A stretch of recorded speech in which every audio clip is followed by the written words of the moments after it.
வெற்றி என்பது கடவுள் தரும் பரிசு அல்ல, நீ தினமும் மேற்கொள்ளும் உன்னுடைய முயற்சிகளுக்கான பலன். முயற்சி இல்லாதவனின் வாழ்க்கையில் கடவுளே நினைத்தாலும் எந்த மாற்றத்தையும் கொண்டு வர முடியாது. கடவுளே குறுக்க நின்றாலும் முயற்சி உடையவனின் வளர்ச்சியை யாராலும் தடுக்க முடியாது. எதை செய்வதற்கும் நம்மிடம் பணம் இல்லையே என்று பின்வாங்காதீர்கள். இந்த உலகில் பெரிய பெரிய காரியங்கள் எல்லாம் பணக்காரர்களால் மட்டுமே நடத்தப்பட்டதாக எந்த வரலாறும் இல்லை. பெரிய காரியங்களை செய்து முடிப்பதற்கு தேவை இரும்பை போன்ற உறுதியான இதயமும் அசாத்திய ஆற்றல் கொண்ட மூளையும் தானே தவிர பணம் அல்ல. வாழ்க்கையில் அடுத்த கட்டத்திற்கு நகர்வதற்கான மாற்றத்தை நமக்குள் இருந்துதான் துவங்க வேண்டும் என்பதை இங்கு பலரும் உணர்வதே இல்லை. அதை உணர்ந்தவர்கள் மட்டுமே மாற்றங்களை உருவாக்கி ஏற்றங்களை அடைகிறார்கள். போதும் உங்கள் இளமை காலத்தை வீணாக கழித்து விடாதீர்கள். பிறகு எதை கொண்டும் உங்கள் வாழ்வை நீங்கள் மாற்றவே முடியாது. உங்களை இகழ்ந்து பேசுபவர்களுக்கும் உங்களை தவறாக நினைப்பவர்களுக்கும் உங்களின் ஒரே பதில் மௌனமாகவே இருக்கட்டும். நீங்கள் எல்லோருக்கும் பதிலடி கொடுத்து கொண்டிருந்தால் நீங்களும் அவர்களின் நிலைக்கு தாழ்ந்து விடுவீர்கள் என்பதை மறந்துவிட வேண்டாம். வெற்றியை நோக்கிய பயணத்தில் உங்களுக்கு அன்றாடம் 1000 வேலைகள் உண்டு. ஆனால் வெற்றியாக இருக்கும் அவர்களுக்கு ஒரு வேலையும் இல்லை என்பதை புரிந்து வீணான விமர்சனங்களை காதில் வாங்காமல் கடந்து சென்று விடுங்கள். எல்லாவற்றையும் கற்றுக்கொள்ள முயற்சித்தால் நாம் எது ஒன்றிலும் சிறப்படைய முடியாது. நீங்கள் யார் என்பதை கண்டுபிடித்து அது ஒன்றில் மட்டும் உங்கள் தகுதியை தொடர்ந்து மெருகேற்றுங்கள். எவ்வளவு பெரிய தோல்விகள் வந்தாலும் நிச்சயம் ஒரு நாள் நீங்கள் வெற்றியின் உச்சியில் நிறுத்தப்படுவீர்கள். எது உங்களை வீழ்த்தினாலும் மீண்டும் மீண்டும் எழுந்து நிற்கும் ஆற்றல் நம் எல்லோருக்குள்ளும் உண்டு. எப்பேற்பட்ட துன்பங்கள் உங்களை சூழ்ந்து கொண்டாலும் மேகம் கலைந்த வானமாய் எப்போதும் தெளிவாக இருங்கள். அப்போதுதான் அடுத்த அடியை எடுத்து வைப்பதற்கான தெளிவும் தன்னம்பிக்கையும் எப்போதும் உங்களோடு இருக்கும்.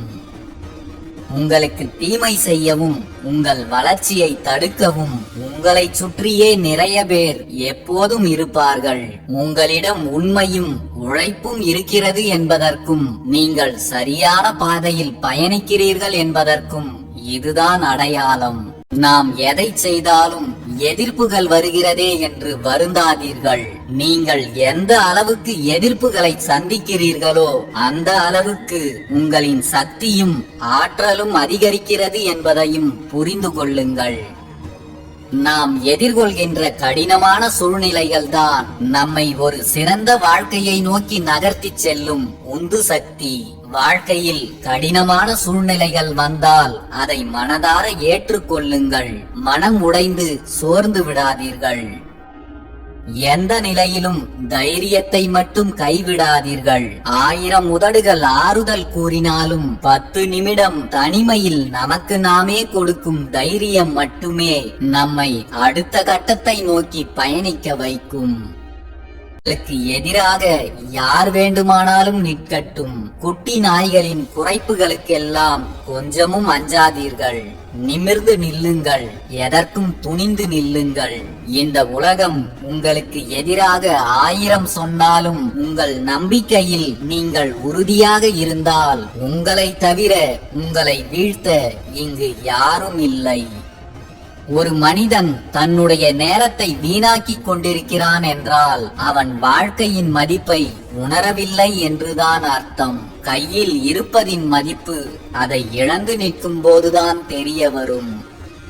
மதிப்பையும் மரியாதையையும் இழப்பதற்காக அஞ்சுகிறவர்களுக்குத்தான் தொடர்ந்து அவமானங்கள் கிடைக்கின்றன. தோல்விகளை பற்றியே சிந்திப்பவர்களுக்குத்தான் மேலும் மேலும் தோல்விகளே கிடைக்கின்றன. உங்கள் வாழ்க்கையை மாற்றுவதற்கு முதலில் உங்கள் சிந்தனைகளையும் செயல்களையும் மாற்றுங்கள். ஒவ்வொரு நாளும் வெற்றிக்கான பயணத்தை தொடங்கிவிட்டேன் என்று நம்பிக்கையோடு உங்கள் முதல் அடியை எடுத்து வையுங்கள். உங்கள் தன்னம்பிக்கை அனைத்து தடைகளையும் தகர்த்து வெற்றியை பரிசாக பெற்று தரும். எத்தனை முறை விழுந்தாலும் மீண்டும் மீண்டும் எழுந்து நடந்தால்தான் உங்களுக்குள் இருக்கும் வலிமையை நீங்கள் புரிந்து கொள்ளவே முடியும். வெற்றியை கொண்டாடுவதைப் போல் தோல்வியையும் கொண்டாடுங்கள். நாம் வீழ்ச்சிகளை சந்திப்பதே நாம் முன்பை விட இன்னும் வலிமையாக, இன்னும் வேகமாக எழுவதற்குத்தான். தொடர்ந்து எந்த தோல்விகளுக்கும் தளராத உறுதியான மனமும் தன்னம்பிக்கையும் வெற்றியை நோக்கிய தொடர் உழைப்பும் மட்டுமே தேவை.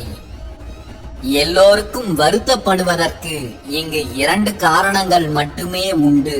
ஒன்று, நினைத்தது நடக்கவில்லையே என்ற வருத்தம். மற்றொன்று, நடந்ததையே நினைத்து வருந்திக் கொண்டிருப்பது. ஆனால் எது நடந்தாலும் எது நடக்காவிட்டாலும் வருத்தப்படாமல் அனைத்தையும் கடந்து செல்ல 1000 காரணங்கள் இருக்கின்றன. அதை பற்றி மட்டும் யாரும் சிந்திப்பதே இல்லை. அதை சிந்தித்து உணர்ந்து கொண்டவர்கள் எதை பற்றியும் வருத்தப்படுவதே இல்லை. எதற்கும் பக்குவப்பட்ட மனம் எதையும் கடந்து செல்கிறது. எதற்கும் பக்குவப்படாத பாவப்பட்ட மனம்தான் நடந்ததையே எண்ணி வருந்திக் கொண்டிருக்கிறது. நீங்கள் அனுபவிக்கும் கஷ்டங்களை கொண்டே உங்களை நீங்கள் பக்குவப்படுத்திக் கொள்ளுங்கள். இருளை நேசி, விடியல் தெரியும். தோல்வியை நேசி, வெற்றி தெரியும். உழைப்பை நேசி, உயர்வு தெரியும். உன்னையே நீ நேசி, அப்போதுதான் இந்த உலகமே உனக்கு புரியும். பயத்தை முதலில் கைவிடுங்கள். உங்களின் பயமும் தயக்கமும் தான் உங்களை வெற்றியடைய விடாமல் தடுத்து கொண்டிருக்கிறது. பயம் கொள்வதுதான் நீங்கள் செய்யும் பாவங்களில் மிகப்பெரிய பாவம் என்பதை உணருங்கள். தடைகளாக எது வந்தாலும் எதிர்த்து வென்று விடுங்கள். எந்த தடைகளையும் வென்ற பிறகுதான் முழுமையான வெற்றியே கிடைக்கப் பெறும். எதிர்ப்புகளை கண்டு துளியும் பயந்து விடாதீர்கள். பயமில்லாமல் முன்னேறுபவனே மிகப்பெரிய சாதனைகளை நிகழ்த்தக்கூடியவன். வெற்றியை பற்றிய கனவு உலகத்தில் மட்டுமே வாழ்ந்து கொண்டிருக்காதீர்கள். செயல் இல்லாமல் வெறும் கனவுகளை மட்டுமே வைத்துக்கொண்டு வெற்றியை எட்ட முடியாது. உங்கள் முயற்சி சிறியதாக இருந்தாலும் அது உங்கள் வாழ்க்கையில் மிகப்பெரிய மாற்றத்தை ஏற்படுத்தும். எந்த நிலையிலும் தொடர் முயற்சியை மட்டும் கைவிடாதீர்கள். கனவு மட்டுமே கண்டு கொண்டிருக்காதீர்கள். உங்கள் கனவுகளை பின்தொடர்ந்து செல்லுங்கள். அப்போதுதான் நீங்கள் வெற்றியாளராக மாறுவீர்கள். எதையும் தோல்விகளாகவும் பின்னடைவுகளாகவும் எடுத்துக் கொள்ளாதீர்கள். வெற்றிக்கு முந்தைய சோதனைகள் அனைத்தும் வெற்றிக்கான பாடம் என்பதை மறந்து விடாதீர்கள். முயற்சியை மட்டும் எப்போதும் கைவிடாதீர்கள். தோல்வி என்பது நீங்கள் முயற்சியை எப்போது கைவிடுகிறீர்களோ அப்போதுதான் ஆரம்பமாகிறது.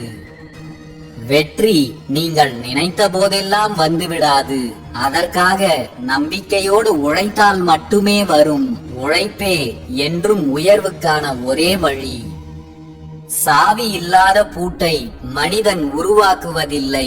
அதே போலத்தான் தீர்வுகள் இல்லாத பிரச்சனைகளையும் இறைவன் நமக்கு தருவதில்லை.